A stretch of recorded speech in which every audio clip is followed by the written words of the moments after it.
Well, hey everybody, it's Emmy. How are you? We are doing really well here. The weather has been in the upper 80s and we have been loving this summertime breeze and warmth. It's been wonderful. I hope the weather's great where you are too. So, listen, today's video, I want to crunch some numbers with you. I want to show you how simple and easy it is to start saving money. And if you have money saved, well, then this is just going to encourage you to put a little more away. I just want to introduce ourselves. My name is Emmy. My husband is Paul, and we are an early retirement couple from the state of New York, one of the most expensive states you can live in. And we do it on one income, Paul's pension. And we do it and we have an abundant life on less money, and we show you how to do the same. So if you are new here, we ask that you hit that subscribe button and become part of our Frugal family. And if you enjoy this video, don't forget to give it a big thumbs up. So the whole basis of this video basically is to show you how to start saving some money. If you're not a saver, this will just give you some quick tips on how to start saving. And if you are a tried and true saver, well, then this may encourage you to just be able to save a little bit more. I looked up the definition of the word money before I even started this video. And what the definition came back as was a measure of value. Money is a measure of value. And I thought that was pretty profound, meaning what my money means to me is going to be different than what your money means to you, because we all value different things. Honestly, think about it that way. So my money and your money are going to be different to us. You're going to think you're going to spend it one way, and I'm going to think of another. We all have our values. And when a measure of value, that just really hit me.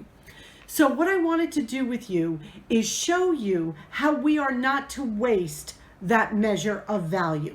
You need to find out what is really valuable to you, and that is where that money needs to start going. If it's getting out of debt, if it's paying off your mortgage, if it's helping someone in need, if it is buying a new car, whatever it might be. This is a video that will help you get on your way. Like I tell you all the time, even those little bits of money put away add up over time.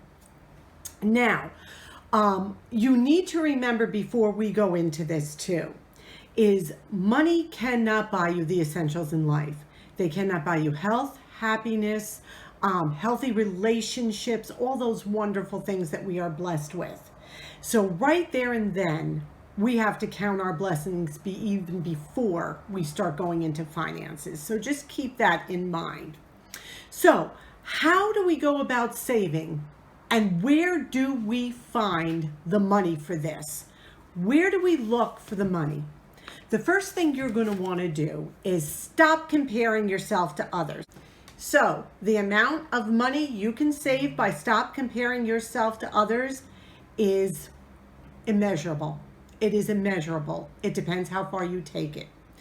Social media is notorious for making us as individuals envious. It is. So is TV. You look at that person's life, and it is never really what they appear to be. We all know that. Money does not bring us happiness. You know, we may think it does temporarily, but truthfully. So we look at these vlogs and we see these beautiful homes and we, oh, well, they've got it, I want it. Stop comparing yourself to others. The amount of money you will save by doing that is, I'm telling you, it's immeasurable. Unplug, turn off, unsubscribe, whatever you need to do to stop that green-eyed monster, that comparing ourselves, that we are not good enough until we have such and such.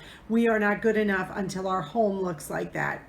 It's all, honestly, so just stop that. You need to realize that real wealth, the blessings we have that don't come from money.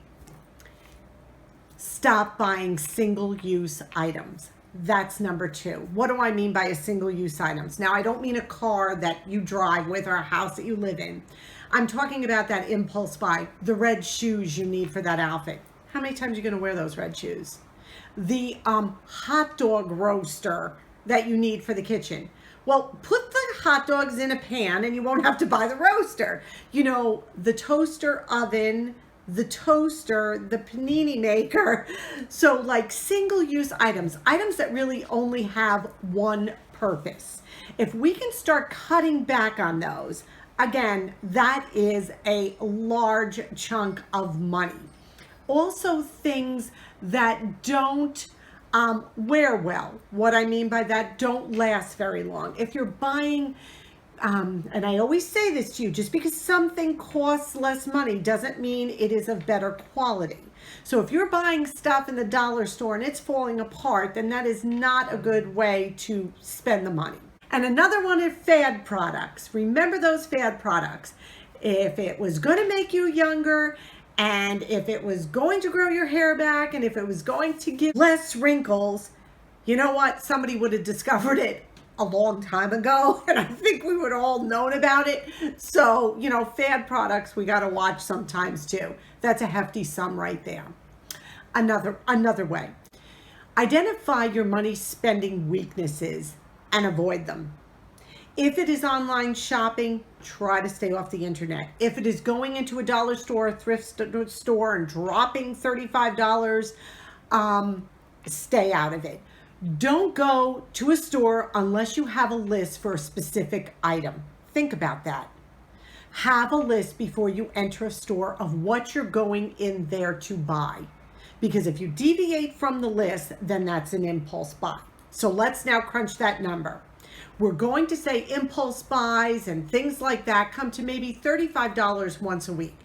You could go into the dollar store, drop that easy, into a thrift store, into a clothing store.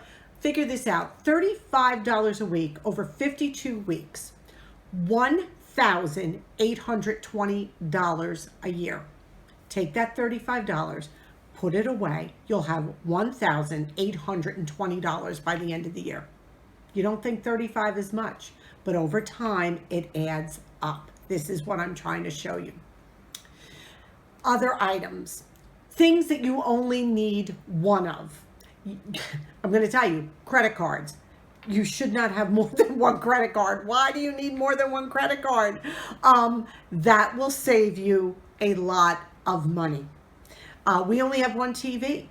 Do we need a TV? Do I need to go out and buy a TV for our bedroom? Do I need one for the guest room? No, I don't. I don't. That saves you a ton of money.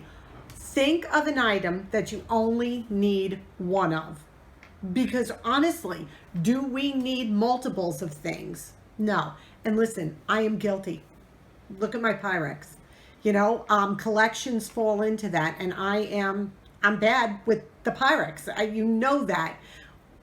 I have to watch that, but that's another thing. Collections, more than one of, they're beautiful, they're great, and I'm not telling you not to do that, but we have to be aware money can be diverted into those areas. Another one. This is a big one. Meal planning. The night before, know what you're eating for the next day's dinner. Either that morning, at the latest, or preferably the night before. Take out what you need and defrost it the night before. Start thinking about, and if you do this the week before and meal plan, you'll just look at your meal plan, pull out what you need the night before, and put it in the refrigerator to defrost. The worst thing you can do is start at 5 o'clock at night thinking what you're going to be eating at 6 o'clock. Because you know what that'll lead to? That'll lead to takeout and convenience foods. On that note, let's think about it. You spend $20 each time you run through the drive-through or whatever, hypothetically. You say you do that 2 days a week. That's $40 a week. How much is that a year? $2,080 a year. $40 on takeout or restaurant food a week, just $40 comes to $2,080 a year. Put that away. I mean, that is such a significant amount of money. And again, we're really trying to work on that, Paul and I. We're really concentrating on that area. And also convenience foods. Instead of looking for convenience foods, processed foods on sale, look for ingredients to make those foods on sale. Homemade pizza has got to be cheaper than one of those convenience pizzas you buy in the frozen food section. And if you need a convenience meal, I can't think of anything more convenient than pasta and a jar of sauce, honestly. If you need a go-to meal, pasta and sauce, breakfast for dinner is another go-to meal. Some eggs, bacon, toast, pancakes, super easy things that don't need prep work if you're crunched for time. Another thing, if you make one of something, make two so you have it another night. Make a meal, have the next one for the next night. $2,080 over a year, that's a lot. Now, these are just suggestions. Another one that I'm gonna throw out at you, and I don't know how this one's gonna be, but is our beauty routine, ladies.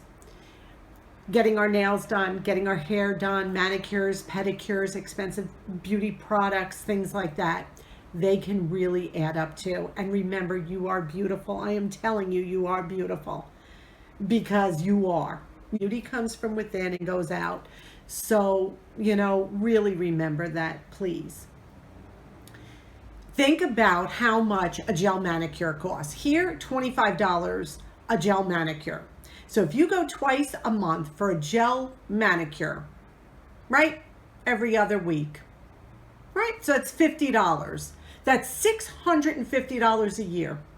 $650 a year you will save. Put it away. Do your own nails. Look for lesser priced cosmetics. Sometimes lesser price is just as good, honestly. Do your own pedicures, manicures. I mean, once in a while is a treat. It's good. And look, I love getting my nails done. My husband will tell you. But now, you know what? People that want to bless me on my birthday will give me a gift certificate to that or something, they'll give me a gift certificate to get a pedicure. That money adds up, $650 a year, and that's for a gel manicure at $25 twice a month. Think about it. So everything I'm suggesting to you are just suggestions. I wanted to throw out some figures to you because I want you to see how quickly that money can add up. We are in uncertain times right now, and I just want to encourage you to be a good steward of the money that we have and that we can be able to have that security net for whatever may come our way, which hopefully won't, but it's nice to have that little tiny bit of security. Okay, I hope this was encouraging. I hope you got something out of this. Actually seeing the numbers sometimes really is kind of eye-opening. So now we're going to pick the 5 winners of the beautiful springtime doily.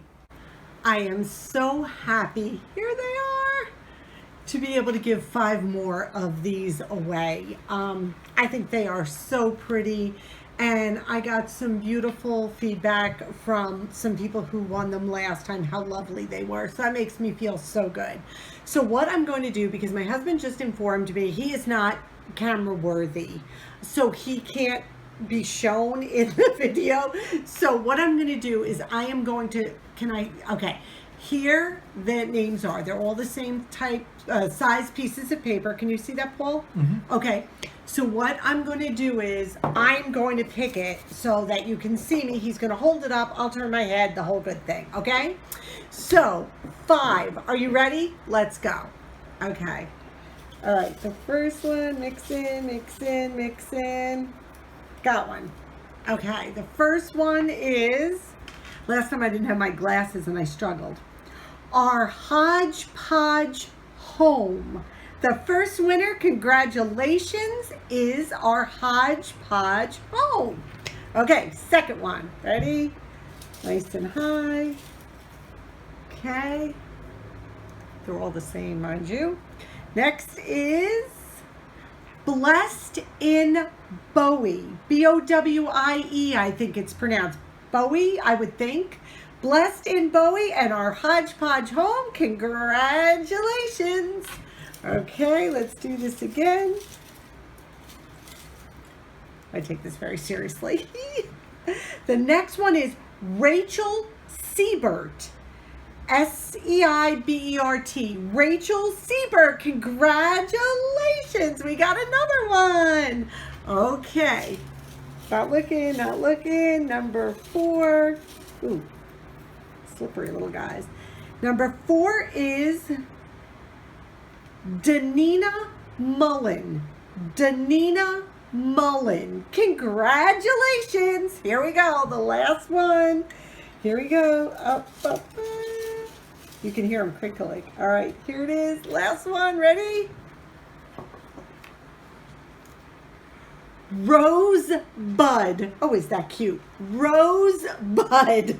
Okay, so we've got Rosebud, Danina Mullen, Blessed and Bowie, Rachel Siebert, and our hodgepodge home. Congratulations, everybody. Yay! Woo! Thank you, Paul. So you each will get one of these beautiful little table centerpieces. What you need to do, if I called your name, is please email me at frugalmoneysaver@gmail.com. All one word, frugalmoneysaver@gmail.com with your address, and I will get them right out to you. Thank you so much, everybody. You guys are just such a blessing to Paul and I. I just pray that we are a blessing back to you. If you enjoyed today's video, please give it a thumbs up. Share it if you would be so kind, and leave me a comment. You know I answer each and every one of them, and I love to hear from you. I really do. I love to interact. So thank you so much, and if you haven't subscribed, click that button down below. We love you. We wish you blessings, and until our next video, be well.